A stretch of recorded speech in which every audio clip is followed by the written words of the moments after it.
Olá, bem-vindo ao último vídeo da série Indignos. 5 passos para você ser feliz, baseado na ciência e na fé. Esse vídeo aqui é para você que tem fé, mas você não concorda com tudo que é pregado por aí. Que acredita que Deus é amor, mas não entende como pode ter tanta injustiça no mundo. E para você que quer ser feliz, mas simplesmente não sabe como. Bom, gente, nada de gratiluz, não é isso que eu vim falar, pelo amor de Deus. E nada também do mundo, é só dor, sofrimento e é se arrastar até morrer, né? Nada disso. Mas, convido você depois a maratonar todos os vídeos anteriores para fixar na cabeça, para a gente ver a questão da culpa, para ver como quebrar crenças limitantes, o que é pecado, o que não é, de onde vem essa bagagem emocional, bagagem religiosa, enfim.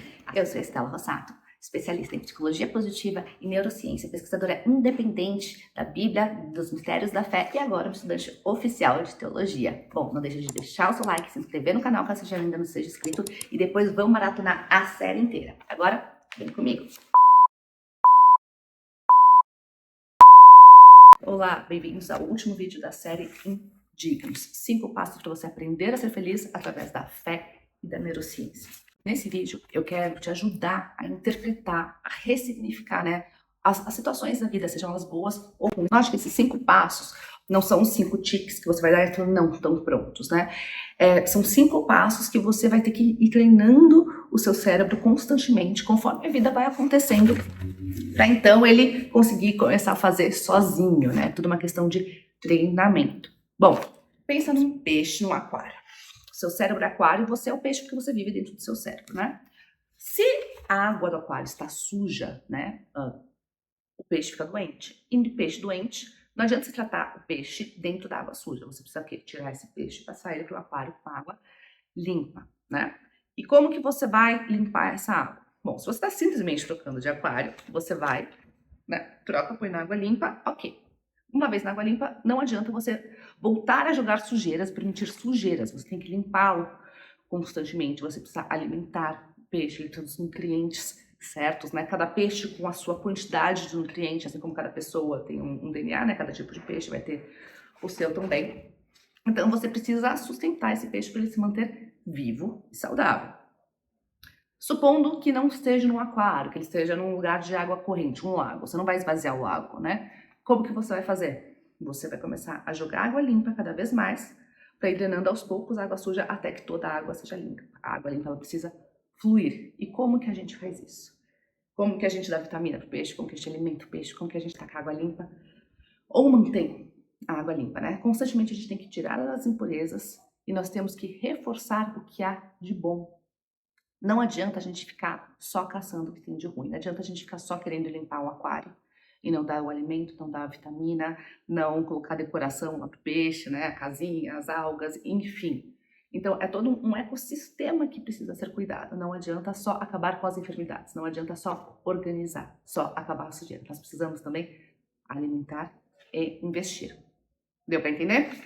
Então, vamos agora para os 5 pontos. Bom, a gente já sabe, de conhecimento meio que geral, né, que a fé faz muito bem para a saúde emocional, é comprovado cientificamente, inclusive, pessoal procurar coisas na cabeça, para pesquisar pessoas, índices de pessoas mais felizes, de pessoas mais isso, mas aqui eu não estou nem falando de uma fé específica, né, estou falando de uma fé generalizada. Agora, olha só que interessante, quando eu estava fazendo a especialização em psicologia positiva, questão, e eu comecei a perceber que o que a psicologia positiva traz é exatamente o que a Bíblia vem tentando ensinar. A Bíblia, o cristianismo, né, também parte do judaísmo, original, não deturpado, que eu sempre falo nos outros vídeos, não aquilo que o homem traz, mas o que Deus quer pra gente, né? Então, o que a psicologia quer pra gente? Quer que nós sejamos felizes, a psicologia positiva, que a gente tenha vida em abundância. Como que a gente consegue isso? A gente consegue sabendo que tem diversidade, a gente consegue ressignificando as dores, a gente consegue vendo no que a gente é bom, quais são os dons, os talentos que nós temos, né, que Deus nos deu, e podendo focar nisso, investir nisso para passar adiante. Então, eu tô vendo que realmente tem muita coisa a ver. O primeiro passo é a aceitação. Isso dói, essa é aquela pílula difícil de engolir. Aceita que dói menos.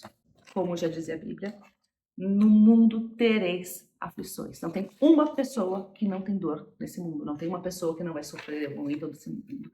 Pode ser porque perdeu alguém, pode ser porque foi traído, pode ser coisas muito mais graves como guerra e fome e pobreza, pode ser bater o dedão e doer, pode ser perder um membro. Há diversos tipos de dores e tragédias nesse mundo e ninguém está imune de passar por eles. Quando a gente aceita que o mundo é mundo, nós percebemos também que existe uma coisa chamada humanidade compartilhada. Que não é só você que sofre, mas que todos sofrem. E que não é só você que é imperfeito, mas que todos somos imperfeitos. Então você aceita a sua imperfeição, a imperfeição do seu vizinho, a imperfeição do seu parceiro, a imperfeição do seu pai e da sua mãe. As coisas começam a ficar um pouco mais leve.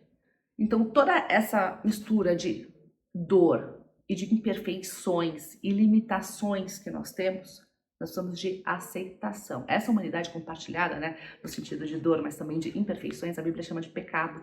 Eu não gosto muito dessa palavra, porém, ele tem um propósito, ele tem um motivo. Sugiro que assista o vídeo Pecado, né, o primeiro vídeo, inclusive, dessa série. Então, o primeiro passo para aprender a ser feliz é aprender a aceitar que nós não podemos controlar grande parte das coisas que nos ocorrem. Não, tem que aceitar. Nós não temos o controle de tudo. Ou melhor, nós não temos o controle de quase nada. Nós somos imperfeitos. O mundo é imperfeito e as pessoas são imperfeitas e tudo bem. Ok. Doeu. Tá tentando digerir ainda? Pega um negocinho que você gosta. Pega uma Coca-Cola, um cafezinho, uma água geladinha. E vamos continuar. Tá? Tem mais uma aceitação que você tem que ter. Aceitar se sentir mal. Aceitar as suas emoções. Aceitar o luto da frustração.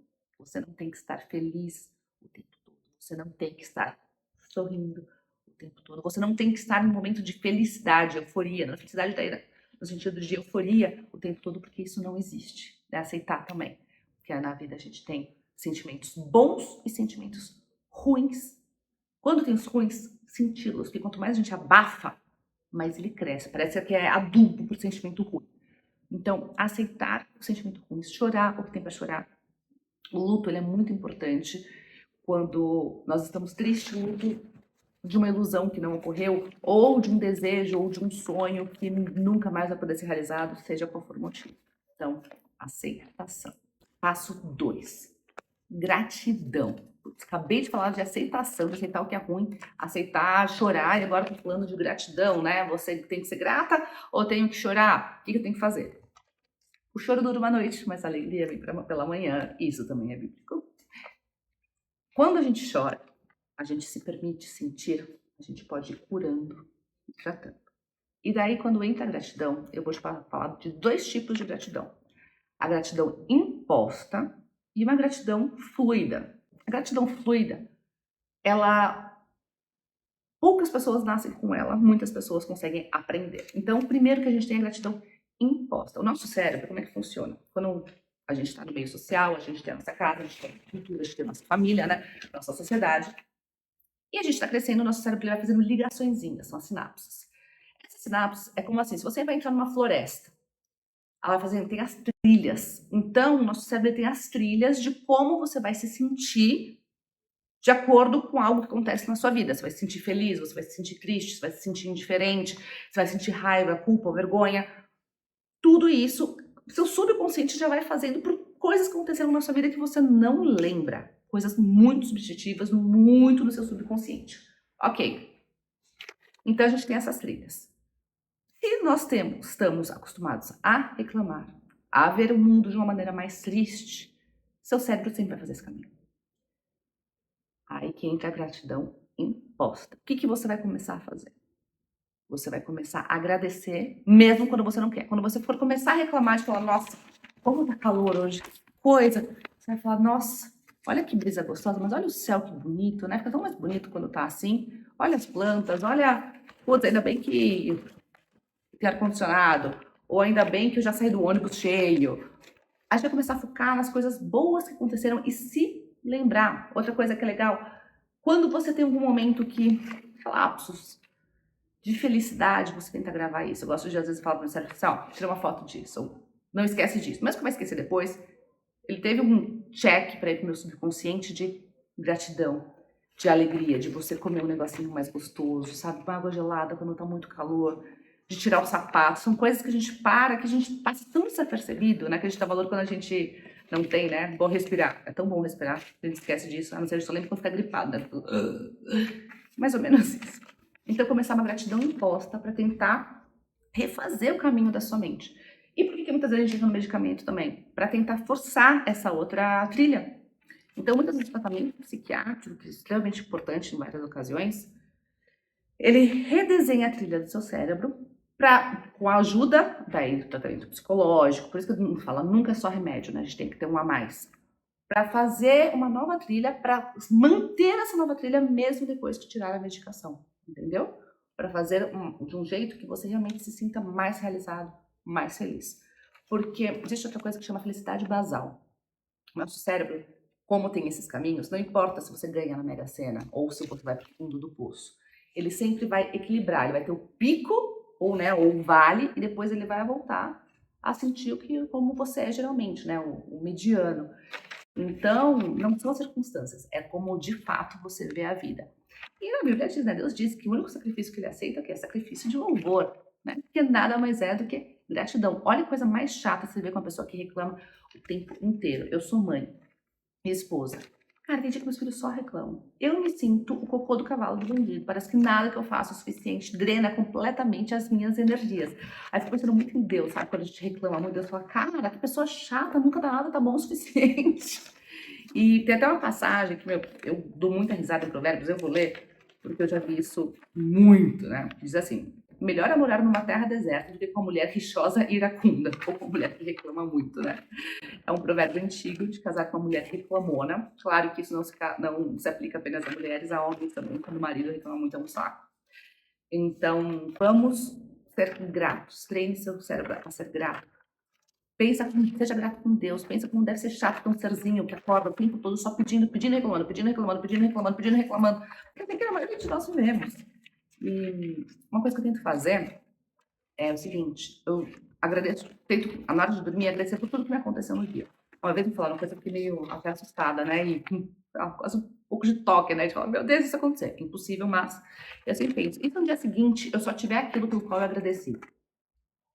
Se eu esquecer de agradecer alguma coisa, não tiver mais, sei lá. E se eu esquecer de agradecer que eu posso andar e não poder andar no dia seguinte? Né? E se eu esquecer de agradecer pela vida dos meus filhos, eles não estarem mais aqui? Esse medinho que eu tenho, né, irreal, me ajuda sempre a falar assim, pelo que eu tenho que agradecer? Olha quantas coisas boas. Por mais que tenham coisas ruins, que eu posso pedir para melhorar, pra tentar como resolver e tal, olha quantas coisas boas. Então, exercício de agradecimento a Deus mesmo, de gratidão, toda noite antes de dormir. Conte as bênçãos, né? Aquela música, conte as bênçãos, quantas bênçãos são. Passo 3, amor e comunhão. Bom, 1 Coríntios 13 já diz que o amor é o maior dom de todos. Nós temos a necessidade inata de ser amado, nós somos seres sociais. Então, nós precisamos amar e sermos amados, né? Na passagem, ame o próximo como a ti mesmo, como você vai ser capaz de amar o próximo se você não se amar? Se amar nem sempre é uma coisa tão fácil. Muitas vezes envolve culpa, envolve vergonha, envolve uma criação muito pesada, perfeccionismo, depressão, falta de autoestima. Nós precisamos aprender a nos amar, a praticar o autocuidado, a autopaixão. E precisamos ter o amor de Deus como referência, né? Para nós podermos entender, né, o que é o amor, ter esse sentimento que muitas pessoas, infelizmente, não têm a referência do que é o amor. Não é todo mundo que tem o privilégio de ter uma mãe ou um pai que o ama, né? Vindo nessa parte do amor, o amor, ele está completamente ligado à questão da comunhão. Por que ele está ligado com a comunhão? Porque você tem que amar o próximo. Amar também significa servir. E como que a gente serve? Bom, tem uma passagem também na Bíblia que diz, em tudo que fizerdes, faças como se fosse para Deus. Não é exatamente isso o versículo, depois eu coloquei para vocês, mas é basicamente isso. Tudo que você fizer, você está lavando louça, lava como se estivesse lavando a louça para Deus. Foi trabalhar, trabalha como se estivesse trabalhando para Deus. Honre em todos os lugares que você estiver. Então, quando você serve, você pode servir no seu trabalho, você pode servir na sua família, você pode servir na sua comunidade, no seu bairro, na sua igreja, você pode manter a rua limpa, né? Você pode ajudar uma pessoa a atravessar a rua. Enfim, tem várias maneiras de você servir amando, né? Vem da necessidade do outro ou uma necessidade local, porque cada um tem a sua função, tem o seu trabalho para roda girar, né? Então, a roda girar é que eu digo tudo girar, né? A gente tem a pessoa que trabalha à noite, tem a pessoa que trabalha de manhã, a gente tem a pessoa do mercado. Lembra na pandemia, né? Que um monte de gente teve que ficar dentro de casa, teve esses setores essenciais que não podiam parar, porque senão a gente não se alimenta, porque senão, enfim, né? Muitos produtos deixaram de ser produzidos. Olha a importância de todos os trabalhos, de todas as pessoas na comunidade, mundo, né? Da vida de todos. E o mais legal nessa questão de amar e servir é o seguinte, que quando a gente serve, quando a gente faz uma boa ação, geralmente quando se trata de caridade, né? O que acontece? O nosso cérebro libera dopamina. Dopamina é o hormônio que faz a gente se sentir realizado e bem, né? Tipo, nossa, é aquela droga que te supervicia, é o princípio ativo da cocaína, é o princípio ativo do Instagram, dos likes, né? Do vício, do videogame, das redes sociais. Essa é a dopamina. Então, o efeito realmente de fazer o bem nos causa um bem muito maior. Olha que legal. Passo 4. Perdão e ressignificado. Vou ler aqui. Pedro aproximou-se de Jesus e perguntou: Senhor, quantas vezes devo perdoar se meu irmão pecar contra mim? Até 7 vezes? Jesus respondeu: Não te digo até 7, mas até 70 vezes 7. Isso Mateus 18, 21, 22. Em João 8, 7 diz: Aquele que não tem pecado, que atire a primeira pedra. Vou deixar aqui também um outro vídeo para vocês assistirem, chamado Adoramos Condenar. Tá na primeira playlist, não tá na série Indignos. Que trata muito bem esse assunto de como a gente gosta de julgar e de condenar logo a dificuldade em liberar o perdão. A gente tem que perdoar tanto a nós mesmos pelas vezes que falhamos, fracassamos, pelo mal que já fizemos, quanto ao próximo. Agora, o porquê que essa importância de perdoar que a gente fala tanto? Né? Lembrando que perdoar não é esquecer, perdoar é não sentir dor. Por quê? Porque quando nós não perdoamos, nós ficamos ressentidos. Quando a gente ressente, sempre quando a gente lembra de algo ou de alguém, é aquele sentimento ruim, aquela dor, aquela ferida, e suja o nosso aquário. Suja o quê? Nosso cérebro. Lembra da história do peixe no aquário? Então, o perdão, ele nos torna mais leve, mais limpo, libera espaço, libera energia para gastar com o que realmente vale a pena, para investir em nós e no mundo, e não em sujar o aquário. Porque realmente você odiar alguém, você sentir alguém, não leva a nada, você não ganha nada com isso. E outra coisa também que eu acho sensacional, né? Vocês já devem ter ouvido falar de estresse pós-traumático. Quando a gente passa por um evento muito traumático, a gente tem gatilhos. O que são gatilhos? São coisas que a gente não sabe explicar direito, que faz a gente simplesmente reagir impulsivamente, né? E não parar para pensar. A gente pode se dar mal até por causa disso, né? Falar besteira, fazer besteira, ser injustos, dar tremedeira, crise de pânico, enfim, diversas coisas. Só que é possível transformar esse estresse pós-traumático em crescimento pós-traumático. E esse crescimento pós-traumático, ele é vir como? Com o ressignificado da dor que foi sentida. Então, geralmente toda cura, toda pessoa que tem esse intuito de curar, né, de ajudar os próximos, ele teve uma dor e ele usa essa dor para tentar ajudar ao próximo. Ele consegue ter empatia por essa dor, uma compaixão. E ele tem ferramentas que ele já usou para ele, para quê? Para passar adiante para uma nova pessoa e assim por diante. Então, quando a gente pega essa dor e a gente entende que outras pessoas também tiveram essa dor, a humanidade compartilhada, que não somos só nós, que nós podemos ajudar ativamente, né, a combater alguma coisa, alguma injustiça, né, nós temos um ressignificado. E aí a gente cresce, a gente perdoou, a gente parou de doer e a gente consegue fazer isso passar adiante, né, a curar outras pessoas feridas. Então, quarto passo, ressignificado. E agora vamos para o último, quinto passo, que é a fé e propósito. O que é ter fé, né? Eu até ler, porque escrevi um texto muito bonitinho, que eu tô com medo de falar errado. Ter fé é aceitar a vontade divina e confiar que Deus estará com você mesmo nos momentos sombrios para te forjar e te capacitar para ressignificar as suas dores, transformando-as no propósito de curar ao próximo com amor, compaixão e empatia. Então, ao ver ter fé em Deus, é saber que Ele, apesar das dores que você pode ser que ele permita que você passe através, você vai passar por isso e você vai crescer com isso e vai ter um propósito maior apesar de tudo isso, né? E ainda assim você vai ter a capacidade de ser grato, a capacidade de sorrir, a capacidade de ser feliz. E daí a gente lembra, né, que também tem a passagem que a fé sem obras é morta. Então, aí que entra a questão do propósito. Né? Se você tem fé em algo maior, né? Se você crê, principalmente em Deus, em Jesus, você obedece, né? O que está na Bíblia, você tem que amar o próximo, você tem que cuidar dos órfãos e das viúvas, né? Você tem que fazer caridade. Você tem que tratar bem, você tem que ser respeitoso, você tem que ser verdadeiro, você tem que ser justo. Só que muitas pessoas, elas querem o quê? Ter o propósito, na verdade, ou melhor, ter as obras, sem ter a fé. Falar, não, mas eu não preciso de fé para ser uma boa pessoa. Só que daí, essas obras, elas acabam virando o quê? Uma barganha com o universo, seja com o que for, ou um jeito dela se auto-justificar. Então, eu sou uma pessoa boa por causa disso, eu sou bom por causa daquilo, eu mereço, eu posso. Eu acho muito injusto essa questão do eu mereço, né? Porque quantas pessoas sofrem no mundo? Quer dizer que eles são menos importantes, que eles não merecem? Não faz sentido nenhum, né? Verdade, tudo é graça, tudo é uma circunstância e a gente tem que usar o que a gente tem. Então, ser bom não é...